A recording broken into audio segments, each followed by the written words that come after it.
Queen Elizabeth II is the longest-reigning British monarch in history. Throughout her extensive royal career, there have been many speculations around hidden and sometimes not-so-hidden clashes she's had with family members and celebrities alike. Here are some famous people the Queen allegedly can't stand.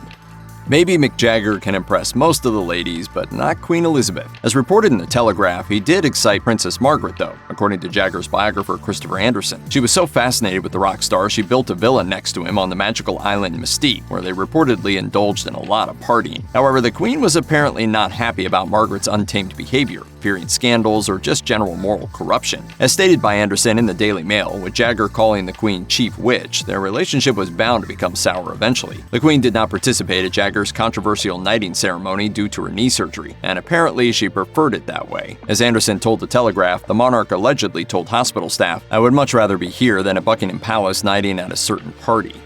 While the Queen has had reasonably warm relations with several United States presidents, Donald Trump is not one of them. This is perhaps not that surprising due to the fact that Trump managed to breach royal protocol on several occasions on his visit in 2018. Although the rumors about him being late for his meeting with the Queen turned out to be false, he turned his back on and walked ahead of the Queen during their stroll past the family and officials, reportedly creating a storm of British disapproval. Whether this protocol breach was intended or just a consequence of his excitement about meeting the Queen, no one knows. While Trump was reportedly excited about his relationship with Queen Elizabeth II, Her Majesty might not have equally shared the fascination. During Trump's United Kingdom visit in 2018, the Queen wore a brooch she got as a present from the Obamas. Since it is known she likes to communicate through her jewelry and fashion accessories, one can only guess what her message was.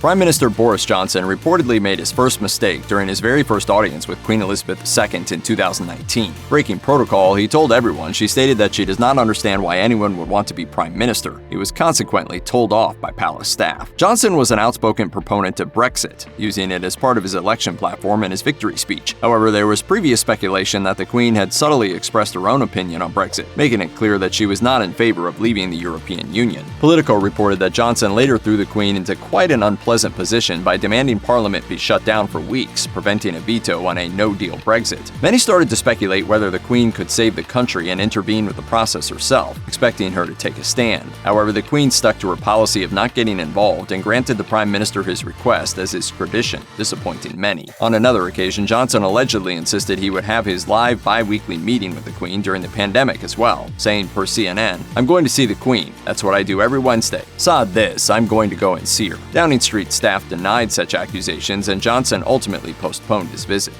The complicated relationship between the infamous Iron Lady and the Queen was depicted many times on screens and on paper. The Netflix series The Crown emphasizes the respect the two women developed through the years, despite the numerous disputes, both personal and official, that they shared. In fact, Thatcher and the Queen were born only 6 months apart. Even if they had conflicting views on how to handle Great Britain, they did share some fundamental similarities, such as gender and age, which is rare in an environment so specific. According to the Sunday Times, things got very complicated in 1986, when Thatcher refused to impose economic sanctions on South Africa, opposing other Commonwealth members and the institution itself, which didn't sit well with the Queen. According to the publication, the Queen felt Thatcher was destroying everything that was important to her, including their home country. However, the Queen appears to have softened years later. After the Iron Lady was pushed out of Parliament by her own cabinet, the Queen invited her to a horse race event to show some support. Thatcher refused the invitation, but according to The Independent, she felt flattered. In 2015, Chinese President Xi Jinping's UK trip did not quite go as planned. According to CNN, the Queen's complaints were actually caught on camera by a member of her staff. She made a remark to a Metropolitan Police officer that she found the Chinese officials quite rude, especially during their talk with British Ambassador Barbara Woodward. Whether the observation was based on personal or cultural differences, it's hard to say. She was very rude to the ambassador. Former British diplomat Carrie Brown told the BBC that it was striking the Queen still found it tough dealing with the Chinese, despite her decades of experience, saying, "In terms of the atmospherics between diplomats in China and the UK, it's not an easy relationship, and that comes through in the freight of emotion that was in her comments. But the royal family has never really had a close relationship with the Chinese government. Following a golden era, the relationship between the two nations has reportedly worsened over the years." Dislike between Queen Elizabeth II and the charming Jacqueline Kennedy Onassis was allegedly reciprocal, with both ladies being suspicious towards each other. The traditional queen did not appreciate the glamorous American, with her theatrical style and command of the media. Problems started in 1961 when the Kennedy couple visited Buckingham Palace and allegedly made some harsh comments about the appearance of the palace and the queen herself. Onassis found the queen's attire modest and not in line with the latest fashion, while to her the palace seemed outdated. According to The Telegraph, Cecil Beaton, well-known British photographer and designer, reported in his diaries that Onassis stated she was simply unimpressed. But the conflict was stirred before the two women even met, according to Reader's Digest. They disputed over the guest list at the protocol dinner. Onassis wanted to bring her sister, divorcee Princess Lee Radswell, which did not sit well with the Queen, who opposed any kind of separation between married couples. Radswell did attend the dinner party at the end, but in retaliation, the Queen reportedly withheld invitations for Princess Margaret and Princess Marina, both of whom Onassis was eager to meet. According to Reader's Digest, Onassis felt uncomfortable through the dinner and reportedly said, "I think the Queen resented me. Philip was nice, but nervous. One felt absolutely no relationship between them." Regardless of the fact that the Queen has had the opportunity to meet almost anyone who matters during her extensive career, it seems she saves the most poisonous spikes for the people close to her. It is no secret how Camilla Parker Bowles, now the Duchess of Cornwall, came into the royal family. Initially, Bowles was not a good match for Prince Charles on paper, and the love affair had to be terminated. That did not stop Camilla or Charles from keeping their close connection, even while they were both married to other people. Mrs. Parker Bowles is a great friend of mine. I have a large number of friends I'm terribly lucky to have. Their love survived, and in 2005 they finally got married. However, the Queen and Prince Philip did not attend the civil wedding ceremony, although they did attend a blessing and the reception after it. Biographer Tom Bower, author of the book Rebel Prince, claimed in his book on the royal family that the Queen never approved Camilla from the start. According to Bower, the Queen even reportedly called Camilla a wicked woman on one occasion, and stated that she didn't want anything to do with her. Obviously, Camilla and Charles appear to be happily married now, but their relationship has been anything but smooth sailing.